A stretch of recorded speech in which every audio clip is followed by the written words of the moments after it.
Hello everyone, my name is Aleksandra Savczuk and this is my submission for the AES Saul Student Design Competition with the project Vibroacoustic Metamaterials for modifying the resonance characteristics of an acoustic guitar. Acoustic guitar is a vibroacoustic system, so its tone depends strongly on how the structure vibrates. This is why small structural modifications can change its resonance frequencies, model behavior, and, as a result, timbre. Traditionally, guitar makers modify the tone by changing the material, plate thickness, or bracing geometry. In this work, I wanted to test an attachable vibroacoustic metamaterial that can be added to the guitar and then later removed. Vibroacoustic metamaterials reduce noise and vibrations by creating a stop band in a selected frequency range while maintaining small added mass and dimensions. They can also enhance specific frequency bands and attenuate unwanted resonances to help achieve more balanced tonal response. The measurements were taken in an anechoic chamber. The guitar was placed on a stand, and behind it was a loudspeaker generating a white noise to excite the vibrations of the soundboard. A vibrometer was placed perpendicular to the guitar top plate at the distance of 60 cm to measure the vibrations on 2 by 2 cm grid. Here is the averaged normalized vibration amplitude of the guitar top plate and the corresponding mode shapes. The first resonance is clearly the breathing mode of the guitar body. Around 370 Hz, a nodal line appears in the middle of the top plate, confirming the resonant nature of this mode. I decided to design metamaterial structures for those two modes. To achieve this, I needed to create a numerical model. At first, I designed the guitar in Autodesk Inventor software. Then, the model was transferred into COMSOL Multiphysics for numerical analysis. The guitar body was defined as a solid mechanics domain, and around it I added an air sphere as a pressure acoustics domain.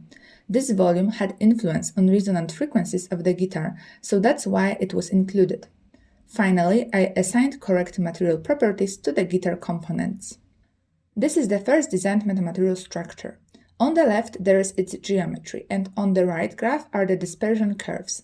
There, the vertical axis represents frequency. The dispersion curves were used to identify the band gap, which is the frequency range where vibrations are strongly attenuated. The structure was designed so that the frequency of the analyzed mode lies within this band gap.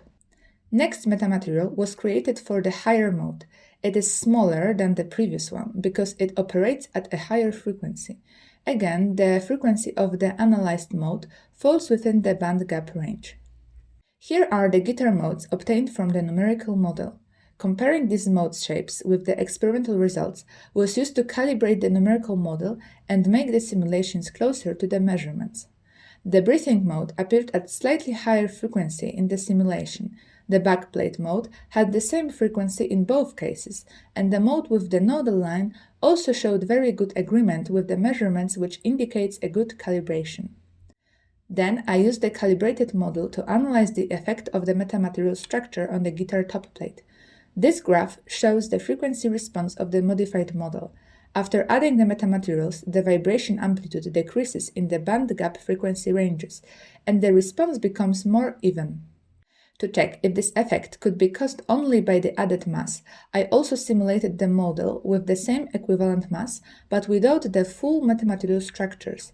In this case, the resonant peaks mainly shifted to lower frequencies, but the amplitude was not reduced in the same way.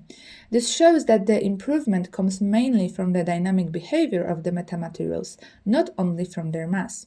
In the end, it was time to 3D print metamaterial elements and attach them into the guitar soundboard. One important advantage of this solution is that it is simple to apply and easy to modify. The elements can be attached or removed, and their effect can be tuned by changing their geometry, size, or position on the soundboard. This makes the approach flexible and allows the guitar response to be adjusted for specific frequency ranges or selected vibration modes. In the future, they could also be placed inside the guitar, so they could become a permanent part of the instrument already at the production stage. Overall, I believe this concept has strong potential for further development. It offers an innovative way to control the vibration and acoustic response of the guitar. Thank you for your attention. If you have any questions, feel free to contact me. Have a good day.